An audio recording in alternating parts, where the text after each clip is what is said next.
falsos cristos e falsos profetas. Porque surgirão falsos cristos e falsos profetas, e farão tão grandes sinais e prodígios que, se possível fora, enganariam até os escolhidos. Mateus capítulo 24, versículo 24. A pergunta que eu te faço é: como você tem se protegido contra os enganos dos últimos dias? O aviso de Cristo sobre o engano do fim dos tempos. Jesus não apenas previu os sinais do fim, ele os declarou com urgência, precisão e solenidade. Dentre os mais solenes avisos de sua pregação escatológica está a afirmação de que falsos cristos e falsos profetas se levantariam com tamanha astúcia e poder de persuasão que até os escolhidos, aqueles que foram selados com o Espírito, os que têm discernimento e vida no altar, correriam o risco de serem enganados. Este alerta está inserido no contexto do sermão profético, Mateus capítulos 24 e 25, onde Cristo expõe os eventos finais com clareza apocalíptica. Ele fala de guerras, fomes, terremotos, perseguições, esfriamento do amor, e então entra naquilo que talvez seja o maior sinal espiritual dos últimos dias, o surgimento de um exército de enganadores vestidos de luz, mascarados de piedade, carregando a aparência da verdade, mas com o coração tomado por engano. O cenário profético está montado, a apostasia já está entre nós. A pergunta que nos resta é: estamos prontos para discernir a verdade no meio do caos espiritual que cresce exponencialmente?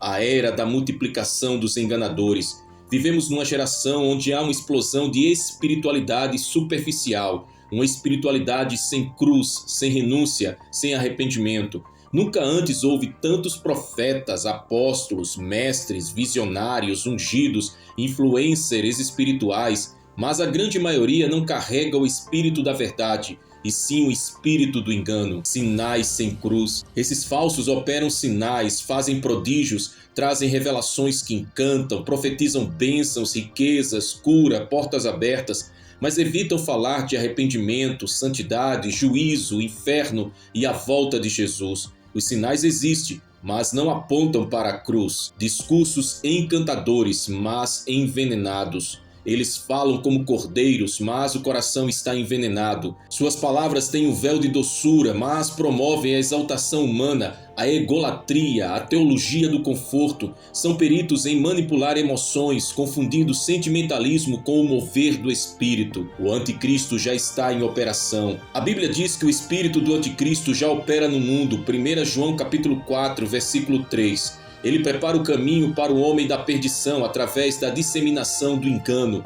Ele se infiltra nas igrejas, nas redes sociais, nas pregações virais e nos eventos multidenominacionais, onde o nome de Jesus é citado, mas a sua autoridade é negada pela vida dos que o mencionam. O perigo real de ser enganado, mesmo para os escolhidos. Jesus não diz que os falsos cristos enganarão os escolhidos, mas que farão sinais que, se possível fora, enganariam até os escolhidos. Isso revela a seriedade da sedução espiritual dos tempos finais. O engano será convincente. Estes falsos não serão amadores, serão mestres em teatro espiritual, falarão como santos, agirão com carisma, mostrarão poder. Muitos verão milagres, curas, revelações, mas serão produtos da manipulação e, em alguns casos, manifestações demoníacas com aparência de piedade. O engano será camuflado de luz. Satanás não se apresenta com chifres e tridente, mas como anjo de luz. 2 Coríntios capítulo 11, versículo 14. Os seus ministros, diz Paulo, se disfarçam de ministros da justiça. A aparência é santa, mas o fruto é podre. A casca é espiritual, mas o interior é corrupto. O engano será seletivo e estratégico. Estes falsos não atacarão o mundo diretamente. Eles vão à igreja, eles se infiltram entre os crentes, visam os que têm fome espiritual, mas estão sem discernimento. Seduzem os sedentos, os feridos, os imaturos. São lobos vestidos de pastores. Como reconhecer os falsos cristos e falsos profetas? Jesus nos deixou critérios. Ele não nos deixou desarmados diante do engano. A palavra é a bússola, o Espírito é o discernidor. Pelos frutos os conhecereis. Mateus capítulo 7, versículo 16. Mais do que os dons, observe os frutos. Caráter, humildade, verdade, temor de Deus. Os falsos podem fingir dons, mas não conseguem sustentar frutos eternos. Onde há soberba, ganância, arrogância, impureza, ali o Espírito Santo não está. Quem eles exaltam? Os falsos promovem a si mesmos, seu nome é maior do que o de Cristo, seus ministérios giram em torno da autopromoção, o altar se torna um palco e a glória que deveria ser de Deus é desviada para o homem. O que eles pregam? Eles evitam a cruz, pregam um evangelho sem confronto, uma salvação sem transformação, uma fé sem renúncia, onde a palavra é distorcida, onde há adição ou subtração das escrituras, há engano. A teologia da apostasia final. A apostasia é o afastamento deliberado da verdade revelada. É quando o coração que antes ardia pela presença de Deus começa a esfriar diante do brilho sedutor de doutrinas fabricadas para agradar ao homem. Paulo escreveu profeticamente sobre esse tempo. Ninguém de maneira alguma vos engane, porque não será assim sem que antes venha a apostasia e se manifeste o homem do pecado, filho da perdição. 2 Tessalonicenses capítulo 2, versículo 3. A apostasia não começa fora, mas dentro. Ela não começa entre os ímpios, mas entre os crentes. A apostasia nasce quando o amor pela verdade é trocado pela conveniência espiritual. Quando o evangelho deixa de ser a espada que corta o pecado e se torna uma muleta que sustenta os desejos carnais. Quando a Bíblia é interpretada para servir a cultura e não para confrontá-la. A apostasia prepara o palco para o anticristo. Antes que o homem da iniquidade se manifeste plenamente, o mundo precisa ser preparado para recebê-lo. Como? Através do enfraquecimento da doutrina, da banalização da santidade, da normalização do pecado. Uma geração adormecida é solo fértil para um líder global que trará falsas promessas de paz e segurança. O espírito da apostasia seduz com espiritualidade falsa. O anticristo não será ateu, ele será profundamente espiritual. Ele fará sinais, será carismático, falará de amor, tolerância, união, mas negará o senhorio de Cristo. Assim também fazem os falsos mestres. Falam de Deus, mas renegam a cruz. Falam do céu, mas ignoram o inferno. A voz do Espírito no meio da confusão. Em meio ao ruído dos falsos, a voz do Espírito Santo ainda ecoa. Ela não grita, mas sussurra aos corações que estão atentos. Ele guia os que amam a verdade. Ele alerta os vigilantes. Ele revela o engano aos que têm ouvidos para ouvir. O Espírito da verdade guia a toda a verdade. João capítulo 16, versículo 13. Não estamos abandonados. O Espírito Santo não é apenas poder, ele é discernimento. Ele nos convence do pecado, nos ensina, nos revela o que está oculto. Quando estamos cheios do Espírito, não somos seduzidos facilmente. Ele nos dá olhos espirituais. Quem tem ouvidos, ouça o que o Espírito diz às igrejas. Em Apocalipse, Jesus repete esta frase 7 vezes. Isso mostra que nem todos ouvirão. Muitos terão ouvidos carnais, atentos às vozes dos homens, mas os remanescentes ouvirão a voz do noivo e não se contaminarão com as vozes dos falsos. A palavra é lâmpada para os pés. Salmo 119, verso 105. O Espírito nunca se separa da palavra. Se você quer discernimento, mergulhe nas Escrituras. Leia, medite, ore, jejue com a Bíblia aberta. A verdade liberta, enquanto a ignorância escraviza. O padrão de Cristo para os seus verdadeiros ministros. Em contraste com os falsos, há uma geração de ministros verdadeiros que Deus está levantando nos últimos dias. Eles não buscam fama, mas almas. Não desejam aplausos, mas a glória de Deus. São como João Batista no deserto, vozes que clamam em meio ao silêncio espiritual da apostasia. Seus joelhos estão dobrados, não seus egos. Esses homens e mulheres foram forjados na fornalha da oração, conhecem o quebrantamento, são perseguidos, rejeitados, mas não negociam a verdade. Eles têm marcas, não seguidores, têm lágrimas, não curtidas, são ministros do altar, não do espetáculo. Pregam o arrependimento, não o entretenimento. Eles não têm medo de confrontar, sua pregação é como fogo. Eles anunciam o juízo com lágrimas nos olhos. Amam as almas, mas não as lisonjeiam. São vozes impopulares em uma geração que ama o conforto espiritual. Estão alinhados com os céus, não com as tendências. Não se moldam no sistema religioso. Eles vivem guerra espiritual constante. Carregam a unção do céu e a urgência da eternidade. Sua mensagem é bem clara. Jesus está voltando. Prepare-se. O juízo divino sobre os falsos. Deus é longânimo, mas não passivo. Ele é misericordioso, mas também é justo. Haverá um juízo sobre os falsos mestres, os falsos profetas, os falsos cristos. O tempo da paciência divina está se esgotando. Muitos me dirão naquele dia: Senhor, Senhor, não profetizamos nós em teu nome? E então lhes direi: nunca vos conheci, apartai-vos de mim, vós que praticais a iniquidade. Mateus capítulo 7, versículos 22 e 23. A sentença será eterna. Jesus não diz que eles estavam em erro doutrinário apenas. Ele diz que praticaram a iniquidade. Não os reconhece como seus. Foram apenas atores religiosos. Ministraram sem comunhão. Profetizaram sem temor. A condenação será terrível. Deus não se deixa escarnecer. Gálatas capítulo 6, versículo 7. Muitos hoje brincam com as coisas sagradas. Vendem a fé, transformam o altar em comércio. Deus está vendo tudo. O tempo do acerto de contas virá. Ai dos que fazem tropeçar os pequeninos. Mateus capítulo 18, versículo 6. Os falsos líderes não apenas se perdem, arrastam outros consigo. Seus ensinos distorcidos matam a fé dos simples. Por isso o juízo será mais severo sobre eles. Melhor seria que nunca tivessem ensinado do que conduzirem outros à perdição. Como permanecer firme no fim dos tempos? O caos espiritual aumentará, a apostasia crescerá, mas Deus está preservando um remanescente fiel. Aqueles que vencerem o engano dos últimos dias receberão a coroa da vida. Ame a verdade, mesmo que ela te confronte. A verdade liberta, mas antes de libertar, ela confronta. Abrace a correção, seja como os bereanos que examinavam as escrituras para conferir tudo. Atos capítulo 17, versículo 11. Seja humilde para aprender, não siga multidões, siga a verdade.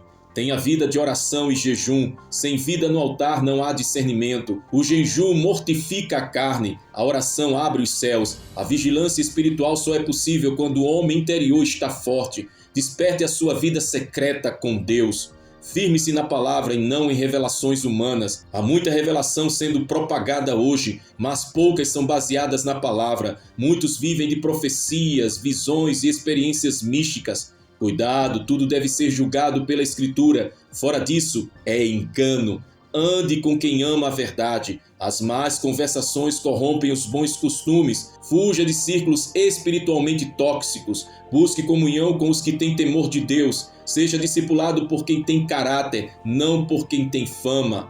O clamor da noiva Maranata. A noiva de Cristo não está encantada com este mundo. Ela anseia pelo noivo. Ela rejeita os falsos. Ela se separa do sistema corrompido. Ela ora: vem, Senhor Jesus. E o Espírito e a esposa dizem: vem. Apocalipse capítulo 22, versículo 17. A noiva está se preparando, ela se santifica, lava as suas vestes no sangue do Cordeiro, recusa os banquetes dos falsos, ouve a voz do noivo, mesmo em meio às vozes da apostasia. Ela é perseguida, mas não se contamina. Ela carrega azeite extra. A noiva não negocia a verdade. Ela prefere ser rejeitada pelos homens do que ser negada por Cristo. Ela ama a verdade, mesmo quando dói. Ela guarda a sã doutrina. Ela chora pelos perdidos. Ela intercede. Ela geme. Ela vigia.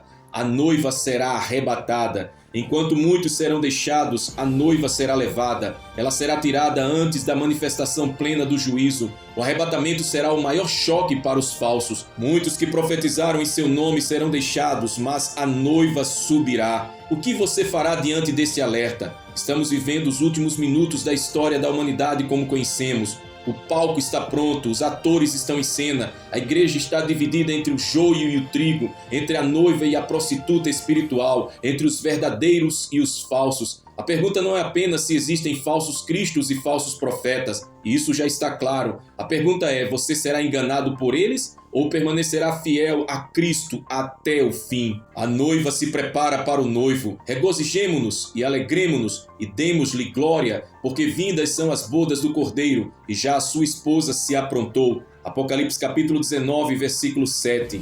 O chamado urgente da noiva. Nos bastidores do tempo, enquanto o mundo mergulha em trevas espirituais, há uma preparação silenciosa, santa e poderosa acontecendo. A preparação da noiva. A noiva de Cristo está sendo despertada pelo som da trombeta celestial. Ela não está distraída com os banquetes do mundo. Ela não se deixa seduzir pelos falsos profetas. Ela está atenta, vigilante e com os olhos fixos no noivo que vem. A pergunta impactante que eu faço para a sua reflexão é: você está se preparando como a noiva ou está vivendo como alguém que perdeu o amor pelo noivo? O reino está pronto, mas a noiva precisa estar também. A glória do reino celestial está prestes a ser revelada. O céu se movimenta com expectativa. Os anjos aguardam o som da última trombeta. O cordeiro está à porta, pronto para buscar a sua amada. Porém, há uma condição colocada no versículo: e já a sua esposa se aprontou. Esse é o tempo de preparação, não é mais o tempo de distração, da mornidão espiritual, da letargia da alma. A noiva não pode dormir enquanto o noivo se aproxima. Esse é o clamor de Mateus capítulo 25. Aí vem o esposo, saí-lhe ao encontro. A identidade da noiva, quem ela é diante de Cristo. A noiva é a igreja verdadeira, não a igreja institucional, mas a igreja invisível, pura, remanescente, nascida do alto. Ela não se define por templos ou placas, mas pela sua conexão íntima e restrita com o Cordeiro. A noiva é separada, ela não é mundana, ela não se mistura com o sistema corrompido de Babilônia. Ela vive no mundo, mas não pertence a ele. A separação é um sinal da santidade que ela carrega. Sai dela, povo meu. Apocalipse capítulo 18, versículo 4. A noiva é perseguida, ela não é aplaudida pelo mundo. O sistema não a reconhece porque ela não se curva, ela incomoda. Sua luz ofende as trevas. Ela é perseguida, caluniada, marginalizada, mas continua amando, orando e esperando. A noiva é fiel, ela não se prostitui com doutrinas estranhas, não busca revelações fora da palavra, ela é guardiã da sã doutrina. Ainda que tudo desabe, ela não negocia sua aliança. A preparação, vestes, lágrimas e azeite, vestes limpas e resplandecentes. A noiva se veste de linho fino, puro e resplandecente, que são os atos de justiça dos santos. Apocalipse capítulo 19, versículo 8. Suas vestes não são manchadas pelo pecado escondido, nem com mundanismo disfarçado de liberdade. A santidade é o seu adorno. Bem-aventurados os limpos de coração, porque verão a Deus. Mateus capítulo 5, versículo 8. Lágrimas de arrependimento. A preparação envolve quebrantamento. A noiva chora aos pés do noivo. Ela sabe que não pode se apresentar com orgulho. Sua beleza está em sua rendição. Seus joelhos dobrados são sua maior arma contra o engano. Azeite extra, vigilância interior. A parábola das 10 virgens nos mostra que o azeite extra não é transferível, é pessoal, é vida com Deus. A noiva que se prepara está cheia do Espírito. Ela não depende da unção do culto, do pregador ou do evento. Ela tem azeite no secreto.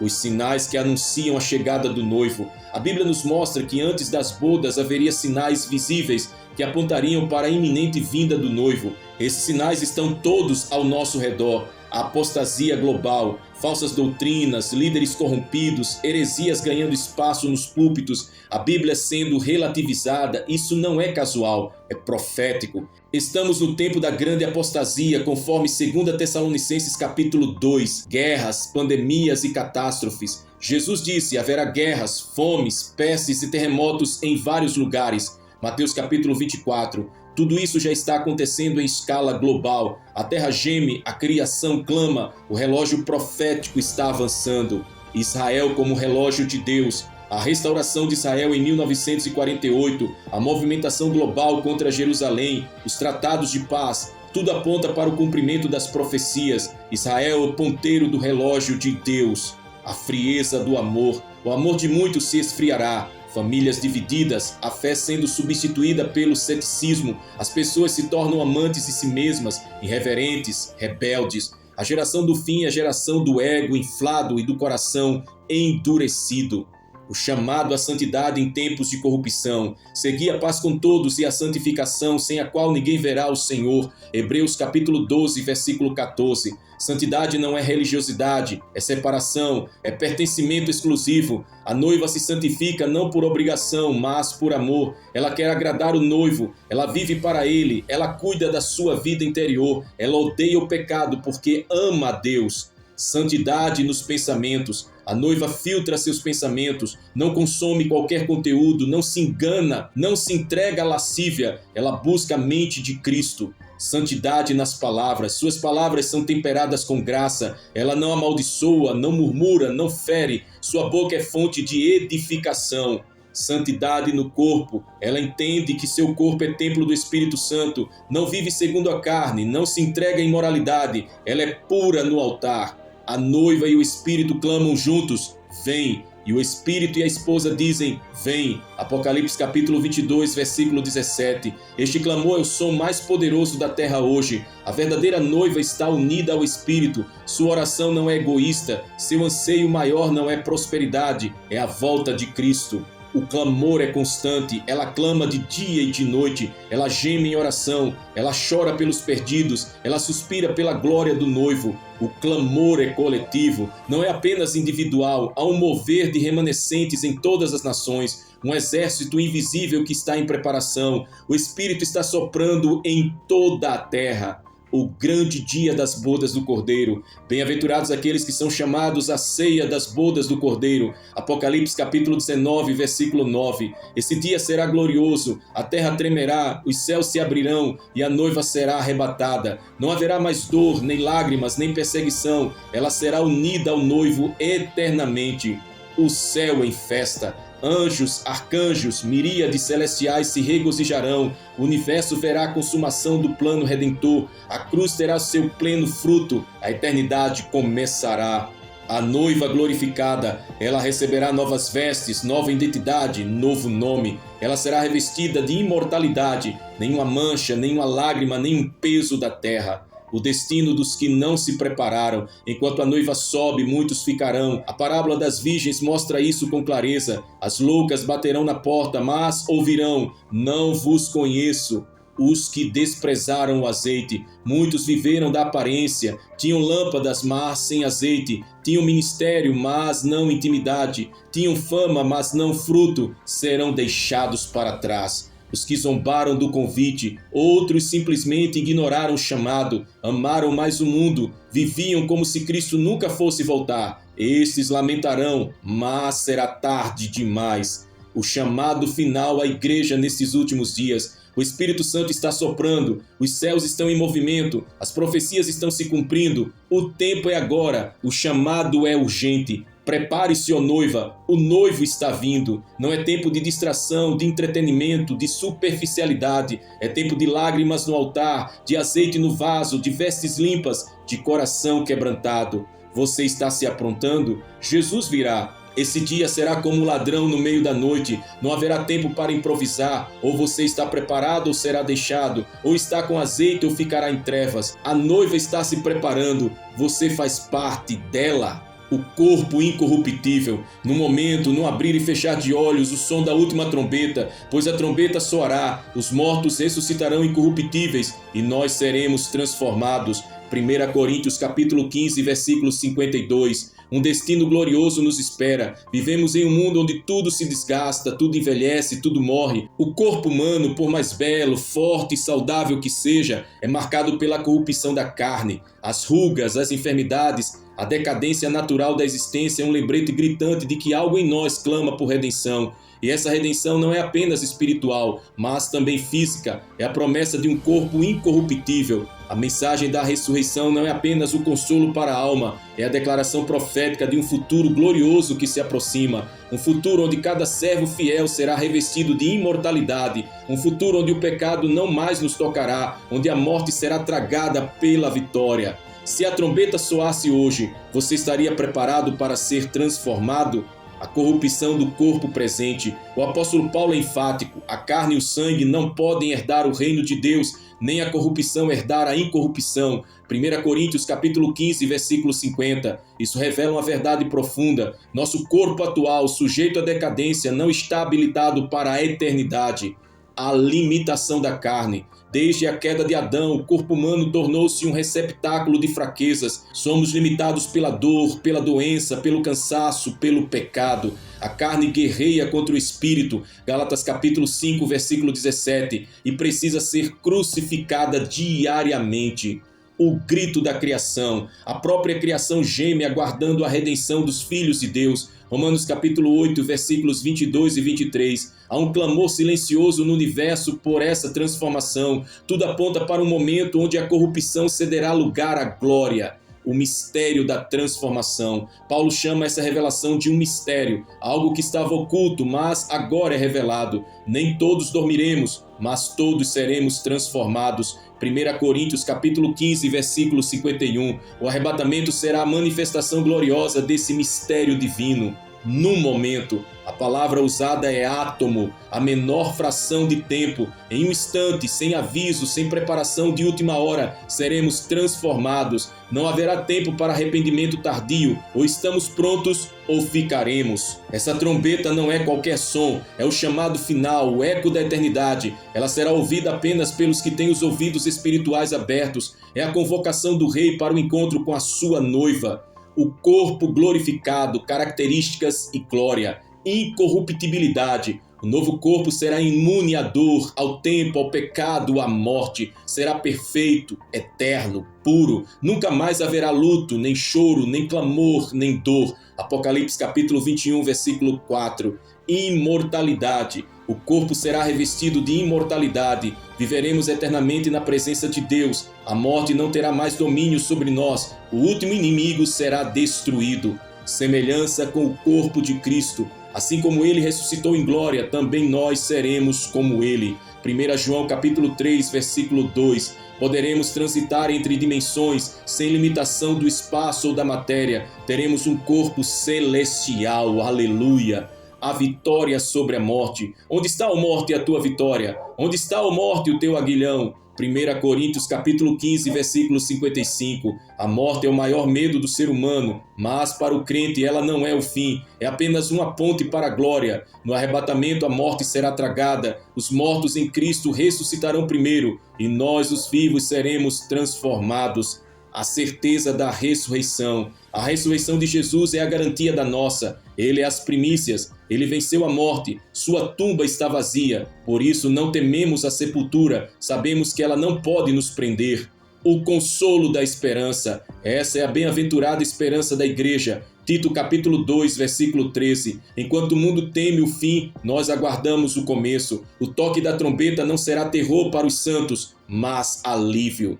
A necessidade de vigilância. Se essa transformação é real e iminente, precisamos viver em constante preparação. Muitos ouvirão a trombeta, mas não subirão. Serão deixados. Por quê? Porque não estavam prontos. Quando a trombeta soar, muitos não subirão. Serão deixados. Por quê? Porque não estavam prontos. Santidade como estilo de vida. Sem santificação ninguém verá o Senhor. Hebreus capítulo 12, versículo 14. Santidade não é perfeição, mas separação. É viver para agradar a Deus, longe das contaminações do mundo. Intimidade com o Espírito. Aqueles que são guiados pelo Espírito são filhos de Deus. A preparação para o arrebatamento não está em rituais, mas em relacionamento. Quem anda com o noivo está pronto para o encontro. Renúncia total. Não podemos servir a dois senhores. A noiva fiel é aquela que rompe com o mundo, que crucifica sua carne, que vive pela fé. O arrebatamento será para os que têm azeite no vaso e fogo no altar. O contraste entre os que sobem e os que ficam. Naquele dia haverá separação. 2 estarão no campo, um será levado e o outro deixado. Essa é uma realidade dura, mas necessária. Nem todos que dizem Senhor, Senhor entrarão no reino. Os que dormem espiritualmente. A mornidão será a causa da queda de muitos. Estão na igreja, mas não estão em Cristo. Conhecem a Bíblia, mas não conhecem o autor. Têm forma de piedade, mas negam o poder.